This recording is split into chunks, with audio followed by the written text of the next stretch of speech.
1 Coríntios capítulo 12, versículo 31, a parte B.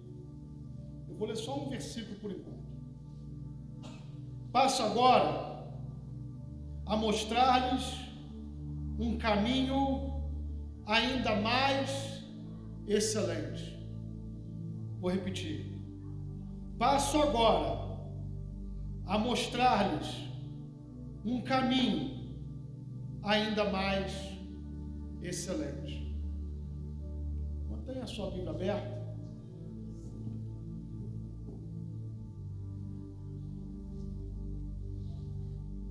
A maior qualidade na vida de um pastor é o amor. É o principal de todos os adjetivos que pode ser usado para poder se direcionar para um pastor, é se ele tem um amor. Quantas vezes nós encontramos alguns pastores, não poucos, né? Que são adjetivados de forma pejorativa, negativa. Por aí nós vemos, é pastor picareta, é pastor ladrão, é pastor safado. Vários adjetivos que existem por aí, né? É o pastor que é irresponsável, é o pastor que é desleixado. Mas ao longo dessa minha vida, que eu sou nascido e criado no Evangelho, eu já ouvi muitos adjetivos positivos também para a vida de muitos homens de Deus. E alguns adjetivos eu ouvi, outros eu mesmo percebi. Como dentro da minha própria casa, minha família, eu já falei isso com vocês algumas vezes, meu avô, meu pai, homens de Deus. Se tem um título que não se deve ser banalizado, é o título de homem de Deus, ou mulher de Deus. Não pode ser banalizado. O homem de Deus, ele é um homem de Deus. Nós vemos esse título sendo dado a poucas pessoas na Bíblia. Eliseu, quando subia pelo caminho de Sunem, profeta, aquela mulher que via ele passar, comentou com o seu marido: tenho observado esse homem passar por aqui, e tenho visto que esse homem é um santo homem de Deus. Eu quero dizer para vocês que eu conheci pastores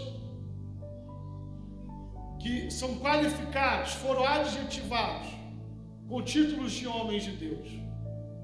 São as referências que eu busco quando às vezes a visão embaça, quando às vezes a poeira se levanta, quando às vezes as portas parecem estar fechadas.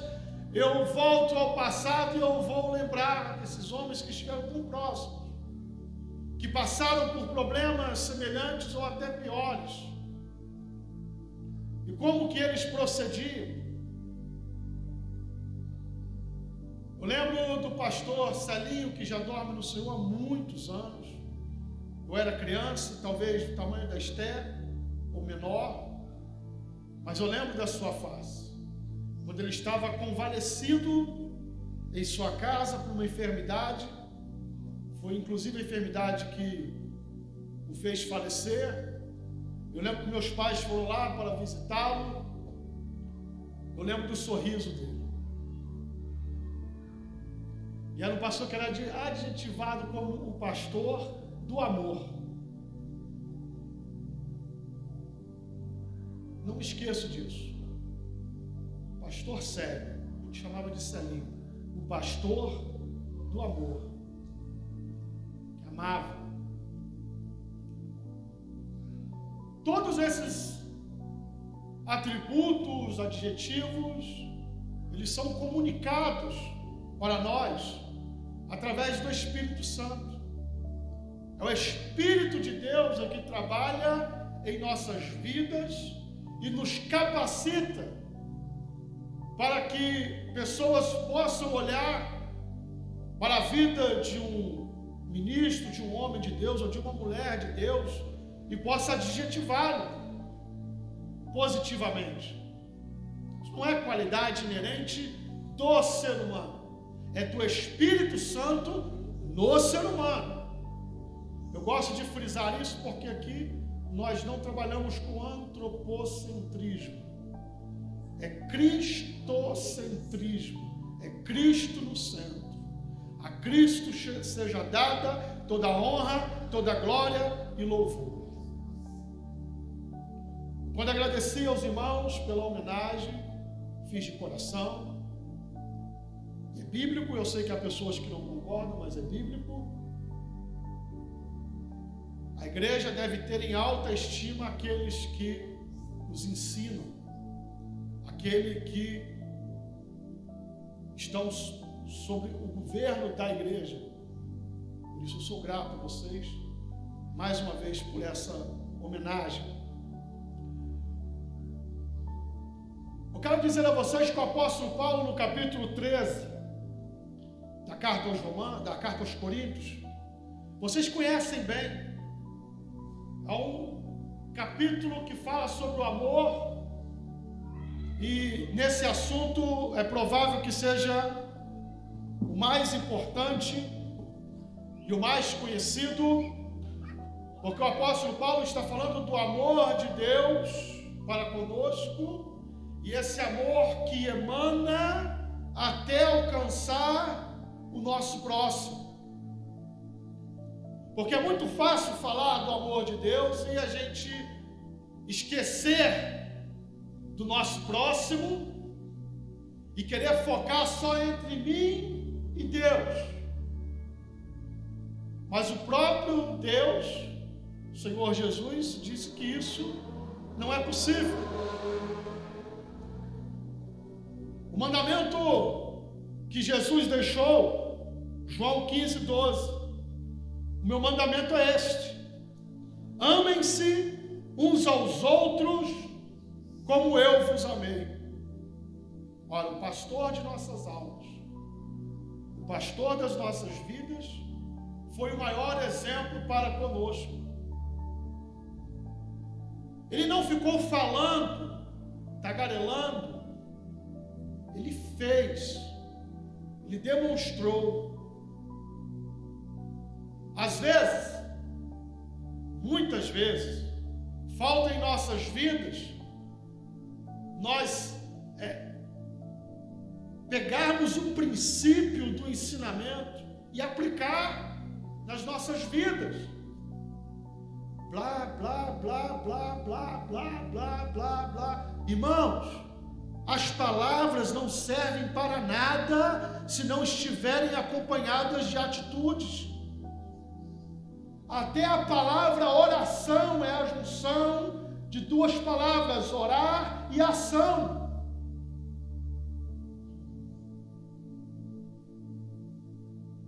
Temos que agir, temos que fazer, temos que demonstrar. Ah, meu Deus, quantas vezes nós encontramos com tantas pessoas que são boas de verbalizar, são boas de falar, às vezes tem até uma oratória bonita, né? Mas a vida não condiz com nada daquilo que fala, com nada daquilo que prega. Eu vou seguir a minha vida inteira falando isso.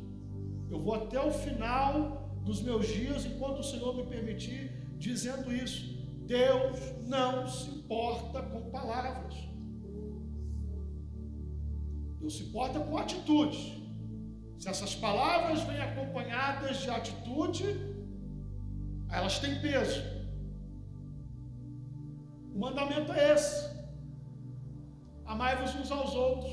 Porque houve uma pergunta uma vez: como eu posso amar a Deus que eu não vejo, se eu não amo o meu próximo a quem eu vejo?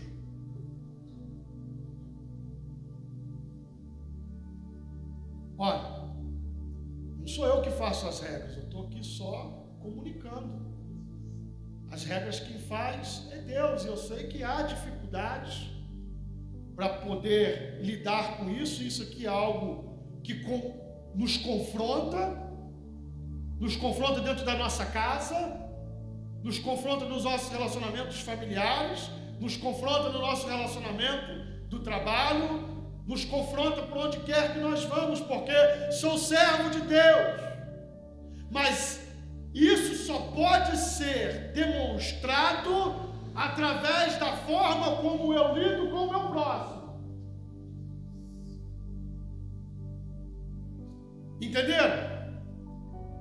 O você ser uma serva de Deus, um servo de Deus, e o seu amor a Deus, ele só pode ser aferido pela forma como você trata o seu semelhante, pela forma como você trata o seu próximo, e não sou eu que criei as regras. Se eu fosse Deus, nenhum de vocês se salvaria.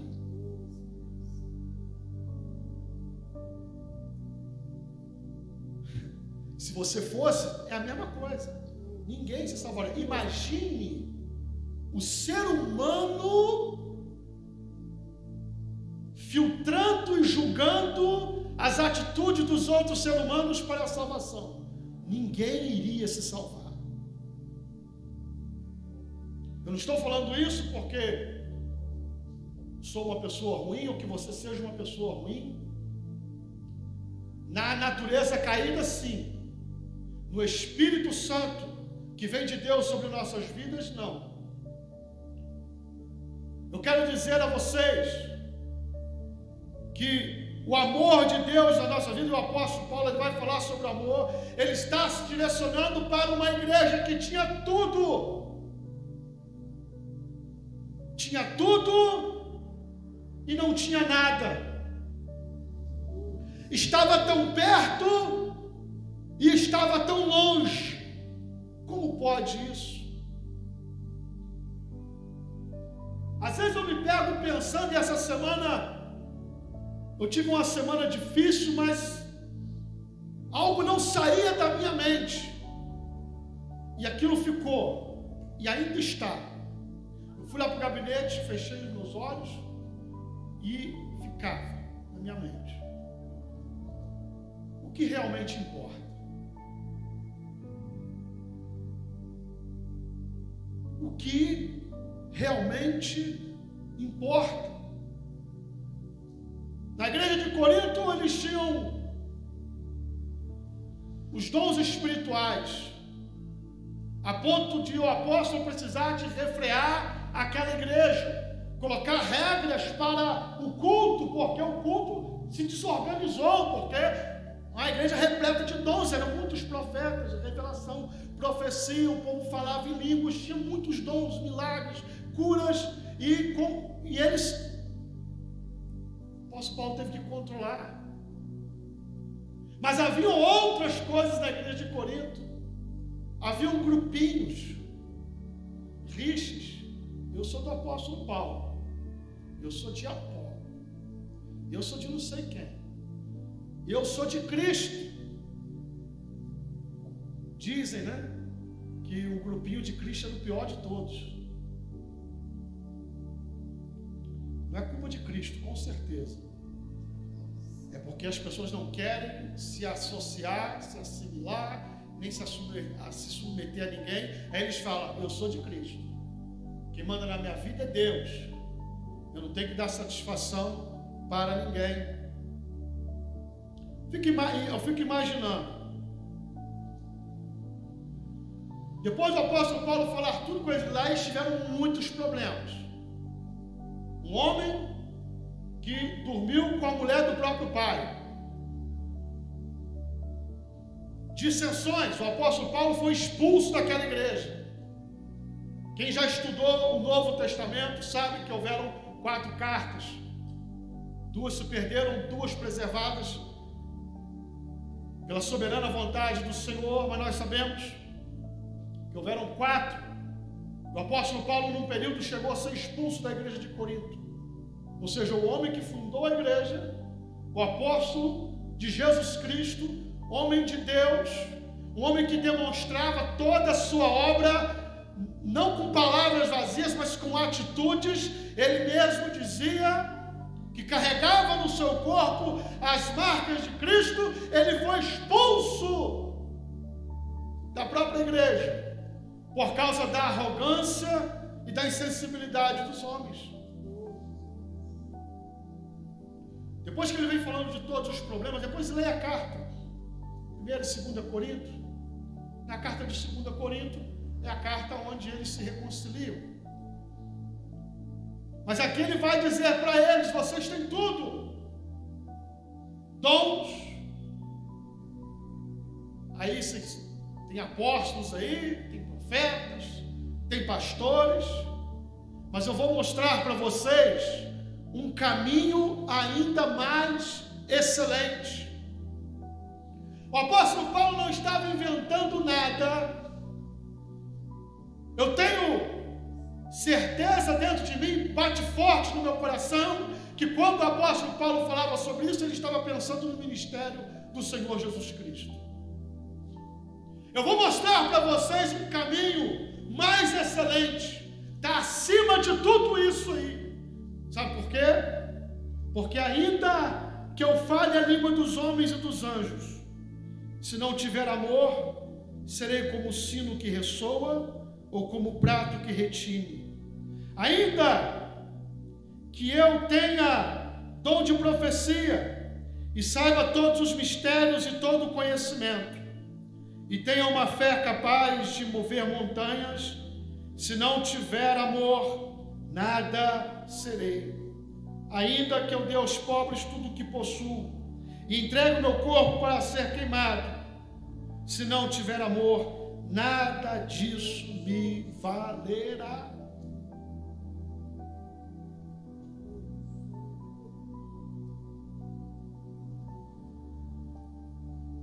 Eu sei que, se eu não me engano, foi na década de 90, um cantor secular compôs uma canção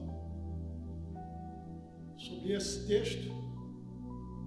Dizia: ainda que eu fale a língua dos homens e dos anjos. Todos vocês já devem ter ouvido por aí. Às vezes eu fico ouvindo algumas músicas do meio evangelho de hoje, e às vezes a gente ouve uma música como essa, pastor Evandro, composta por um camarada do mundo, uma música secular, mundana, que tem mais a ver com a palavra de Deus do que muitas músicas que são cantadas hoje em nossos dias. Músicas que colocam um contra o outro, jogam um contra o outro. Você não me ajudou, agora quando eu estiver na bênção você vai se arrepender, eu vou estar no palco e vou ser humilhado. Aí vem um cantor do mundo, homossexual, usuário de drogas, mundano, e vem e canta: ainda que eu fale a língua dos homens e dos anjos, se não tiver amor, eu nada serei. Preste bem atenção, só estou citando esse exemplo porque alguém pegou esse exemplo da Bíblia, não porque eu fui lá buscar um exemplo nele, não. Ele buscou um exemplo da palavra de Deus, que é a nossa regra de fé e prática. O amor está acima de qualquer dom. Quantos por aí cantam muito? Cantor, cantora, arrasta fãs, multidões, canta muito, tem a voz linda. Só Deus é que pode julgar essas pessoas na arrogância, na forma de tratar. São inúmeras as ocasiões. É o pregador fulano de tal. Pode pregar do lado da minha casa, como já foi 2 vezes. Eu não saio para ouvir. Pelos seus frutos o conhecereis. Eu prefiro ver as irmãs da igreja pregando aqui. Prefiro ver os irmãos daqui da igreja pregando aqui. Porque os acertos, os erros de vocês eu conheço, assim como vocês conhecem os meus também. A gente não vai pregar em cima de hipocrisia. dizer que faz uma coisa e não faz porque ela não conhece o outro. Eu vou falar aqui para vocês, eu fiz 3 dias de jejum ininterrupto. A minha mulher está aqui, ela me desmente na cara, que eu já falei para ela. O dia que eu fizer isso, pode levantar no meio da igreja e falar que é mentira. Não aceita, pode ser quem for. Temos que prezar por uma vida de verdade. Verdade. Quem ama, não mente. Quem ama não fala mentira. Tanto que o caminho mais excelente que o apóstolo Paulo aponta é o caminho do amor. Você vai ver tudo que está envolvido nisso aqui. É porque às vezes as pessoas leem, param para poder meditar, mas às vezes a gente tem dificuldade de alcançar o que Deus está falando para as nossas vidas e o que Ele fala conosco. Meus irmãos, quem ama não mente, quem ama fala a verdade. Qual foi o dia que Cristo mentiu para algum dos seus discípulos, os apóstolos, amigos? Nunca. Eles podiam ficar sem entender as coisas que ele falava. Mentir, nunca. A Bíblia vai dizer que o mentiroso não entrará no reino de Deus. Volto a repetir e frisar: não sou eu que faço as regras. Está lá, Apocalipse capítulo 22, versículo 15. Ficarão de fora os cães, os feiticeiros. Olha no meio de quem o mentiroso está enquadrado: cães, feiticeiros, idólatras e quem ama e comete a mentira.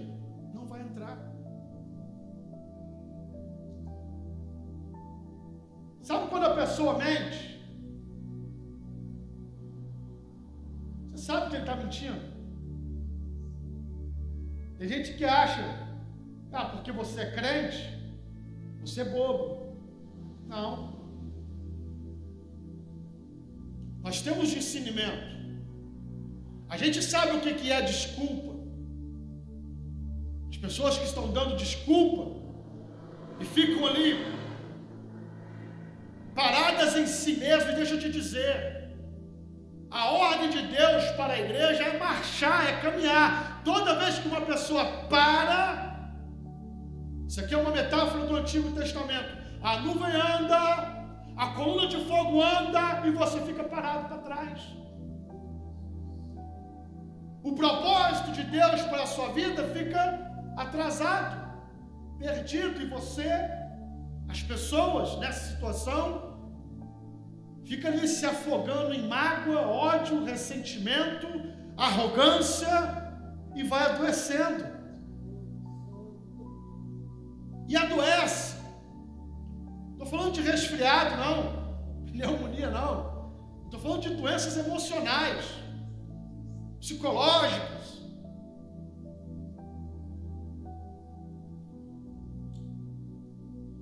A gente volta um pouco no tempo. Se você voltar um século atrás, você vai ver que não se ouvia falar desses problemas como nós ouvimos hoje. Não é que nunca existiram, mas a proporção aumentou demais. E o que mudou? Se você for olhar, mudou muita coisa.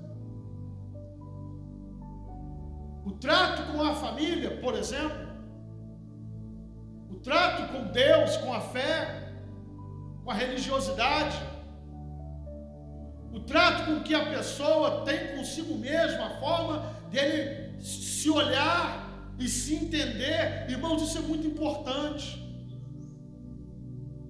porque há pessoas que não se compreendem e quer julgar os outros. Meu Deus, não conhece nem a si mesmo.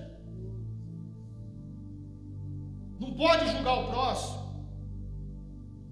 E as pessoas estão sofrendo. Nós estamos vivendo um período que é o período da pós-modernidade.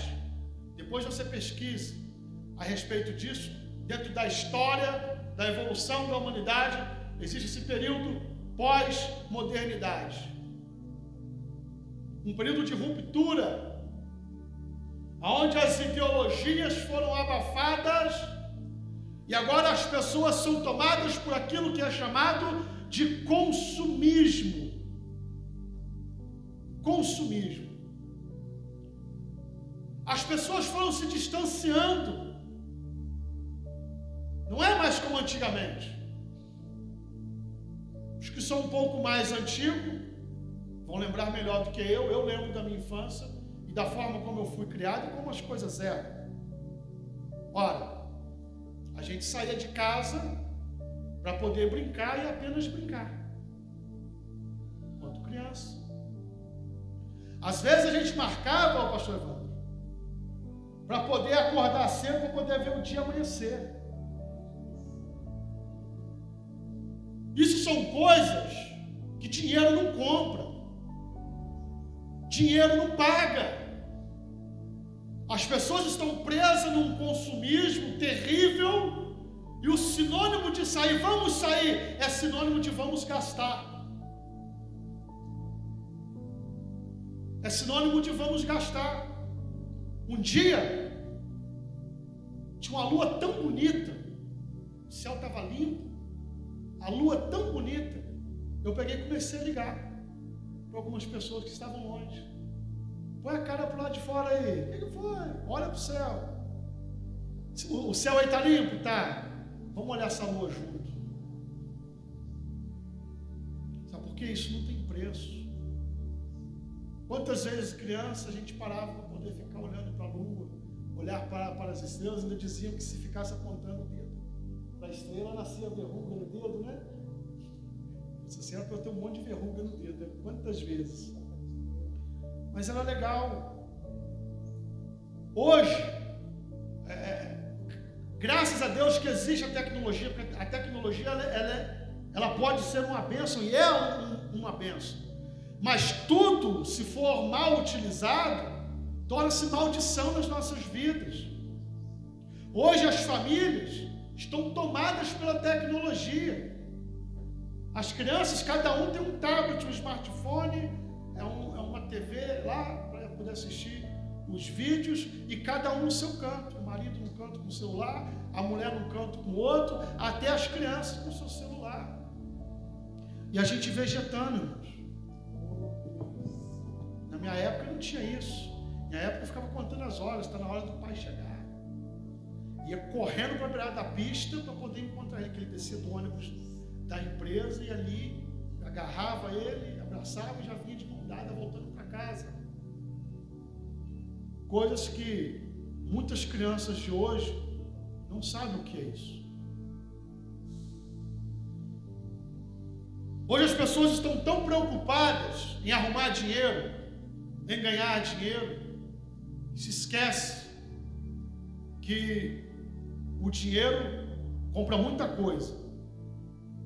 Compra muita coisa, realmente. Sem dinheiro, você não vai conseguir viver. A questão é que o dinheiro não compra amizade. O dinheiro compra interesse.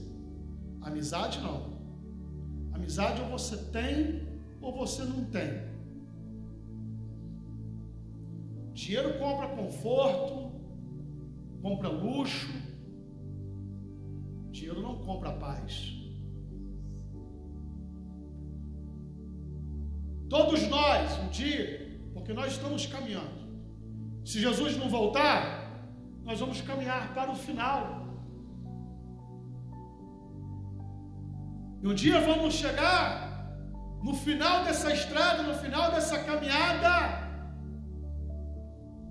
E eu espero que todos nós tenhamos a capacidade de poder olhar para as nossas vidas e ver como é que nós vivemos. Será que valeu a pena? Fizemos valer a pena?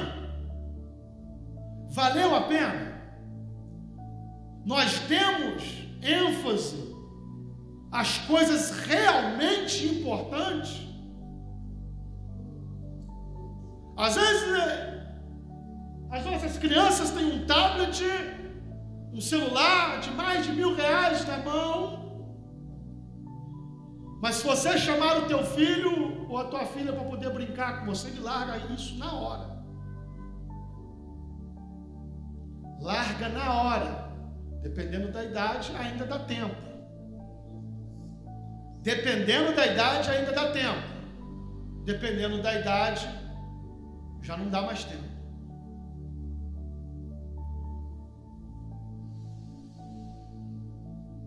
Eu já falei com vocês aqui a respeito das crianças. Como que eu sou fascinado pelas crianças. Eu já fui criança. Mas enquanto nós somos crianças, nós não temos capacidade de discernir as coisas de criança. A gente só vai entender depois que a gente fica adulto e ganha certa maturidade. O apóstolo Paulo vai dizer no versículo 11, do capítulo 13: quando eu era menino, falava como menino, pensava como menino, raciocinava como menino. Tem época da vida para tudo. Há época de ser criança, e as crianças são fascinantes. Por isso que eu sempre orei aqui na igreja para que Deus abençoasse o trabalho com o departamento infantil, porque Satanás tem atuado para poder tragar as crianças. Os pais desatentos, as crianças sujeitas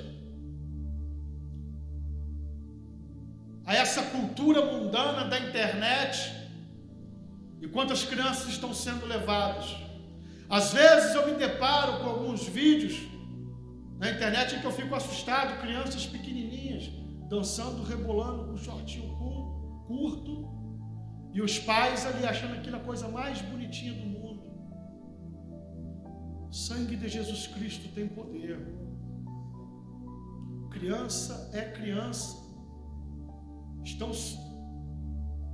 Estão sexualizando até as formas das crianças se vestirem. Acham que isso é bonito. Isso não é bonito, isso é diabólico. Isso é satânico. Quando essa criança chegar aos 12, 13 anos, essa criança já vai estar perdida no mundo. Falo para vocês que eu já cansei de ver acontecer. Meus irmãos, a Esther, essa semana ela estava mexendo lá no aplicativo dela, ela veio me mostrar um desenho que ela estava fazendo. Aí tinha lá um bonequinho, né? Do jeito que criança desenha, né? Um pauzinho assim, uma perninha, um cabelinho louro, um coração. Eu cheguei até a postar. O que é isso, minha filha? Quem é esse aqui? Porque não era eu, né? Louro, não era ela. A mãe dela mais ou menos, mas estava tão fininha que não é a mamãe. Quem é esse? Ela disse: papai, isso aí é um anjo. Do nada, não tinha ninguém falando nada com ela. Ela saiu do quarto e veio mostrar: isso aqui é um anjo. E na frente do anjo tinha um coração grande, que ela pintou tendo coração de vermelho. E esse coração, o que significa? Papai, isso aí é o amor de Deus. Sabe o que eu quero dizer aqui para vocês? Não tem melhor lugar para a gente criar os nossos filhos do que na presença do Senhor. Enquanto as crianças no mundo estão sob a influência de Satanás, de más práticas mundanas, que estão arrebanhando as crianças na igreja estão sob a influência e o poder da palavra de Deus. Se nós amamos os nossos filhos, se nós amamos as nossas crianças, nós vamos fazer tudo para defender elas. Não adianta falar que ama e largar as crianças sem o ensinamento correto e ideal. É criar a criança no caminho que ela deve andar, para que quando ele se crescer não venha se desviar, porque a semente está plantada. Eu fui buscar minha filha na escola, eu converso com a Esther, eu fico encantado. Minha filha, você gostou do culto ontem? Gostei, papai, muito bom. Tem alguma coisa no culto, minha filha, que você não gosta? Ela falou assim, papai, da hora que grita. Escutou, pastor Evandro? Papai, na hora que grita. Eu falei, tá bom, papai vai segurar as pontas, né? Hoje ela já não vai reclamar, né? Porque a garganta está doendo, eu estou me controlando. E o que você gosta? Eu gosto da salinha. Você sabe porque tem brinquedo? Porque brinca? Você não, papai, porque na salinha a gente aprende a orar e é lá que eu aprendo de Jesus. Não é aquela conversa que você está induzindo a criança, não. Uma conversa que eu estava realmente e eu fiquei. Não é porque a minha filha, não, eu sei que as crianças aqui da igreja comentam em casa, querem ir para a igreja. Deixa eu dizer para vocês, os nossos filhos estão melhores do que nós. Nesse aspecto, estão melhores do que nós, porque passam a semana inteira perguntando da igreja. Enquanto nós passamos a semana inteira pensando de um jeito de fugir da igreja. Falei, está falado. Qual é a desculpa que eu vou dar para não estar lá? O Espírito Santo te conhece, minha irmã, meu irmão. Não é julgamento não, o Espírito de Deus te conhece, ele sabe. O que eu estou dizendo para vocês aqui, que o apóstolo Paulo está apontando para um caminho de excelência. E esse caminho de excelência não é um caminho de aparência. É o caminho do amor, demonstrado em todas as áreas e aspectos das nossas vidas. Não adianta falar que ama e negar com as atitudes. Jesus falou, Deus amou o mundo de tal maneira que deu o seu Filho unigênito para que todo aquele que nele crê não pereça, mas tenha vida eterna. Deus amou e deu um Filho. Jesus diz assim, não existe amor maior do que esse, do que alguém dar a sua vida pelo seu amigo.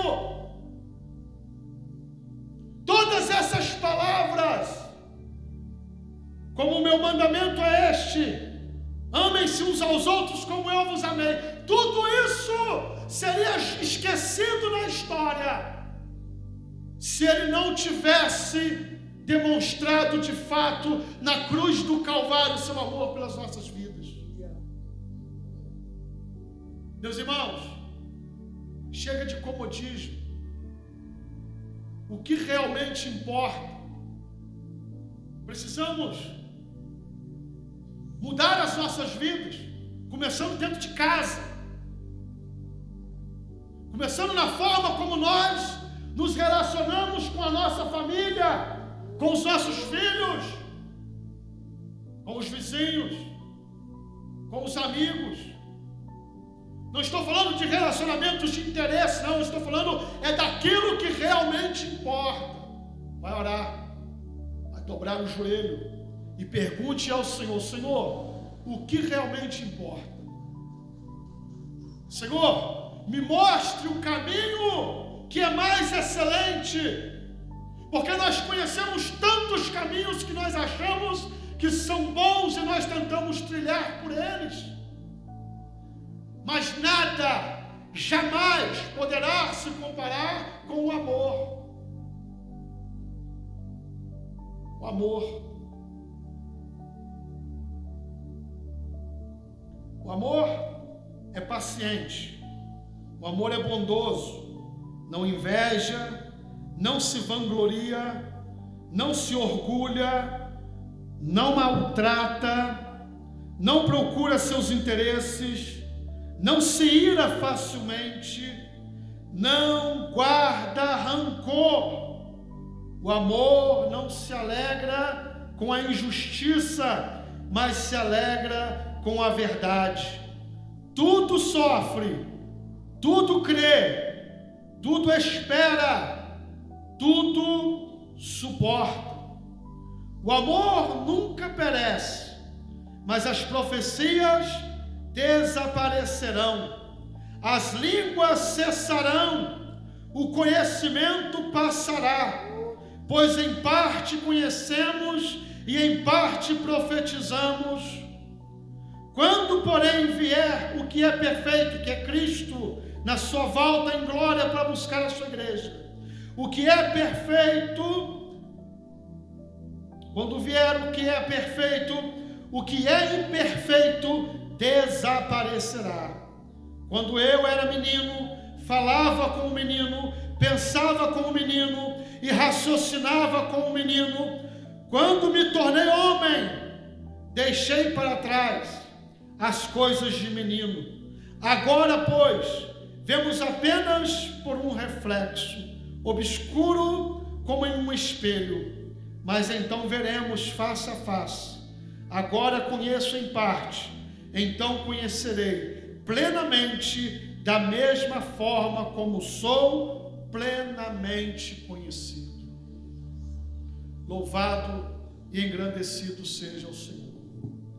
Que nós venhamos, irmãos, trilhar o caminho do amor. É o caminho do amor é que pode mudar as nossas vidas. O caminho do amor é o caminho que pode trazer restauração. É o caminho que pode trazer mudança.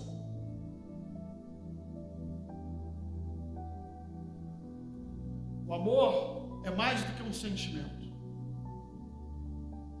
O amor é uma decisão. Eu sei que muita gente não concorda com isso.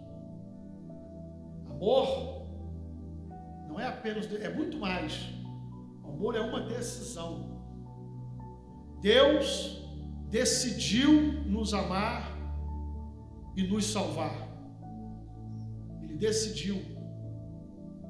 O amor é uma decisão. Nós temos que decidir amar. Ah, mas eu não suporto a cara dela. Mas eu não suporto o jeito dele. Você está num vale de decisão. Se você tomar a decisão para amar e colocar em prática o amor, você vai conseguir trilhar, porque esse caminho está acima de todos os outros. Pode andar sobre as águas, pode fazer o sol parar, pode multiplicar pães e peixes, pode fazer morto ressuscitar, pode entregar profecias do jeito que quiser, revelações, curas, pode curar AIDS, câncer, pode fazer chover fogo do céu, pode fazer o mar se abrir, pode fazer tudo isso. Se não tiver amor, não servirá para nada. Porque quando Jesus Cristo se manifestar na sua glória, todas as outras coisas desaparecerão. Porque Jesus Cristo é a própria encarnação do amor.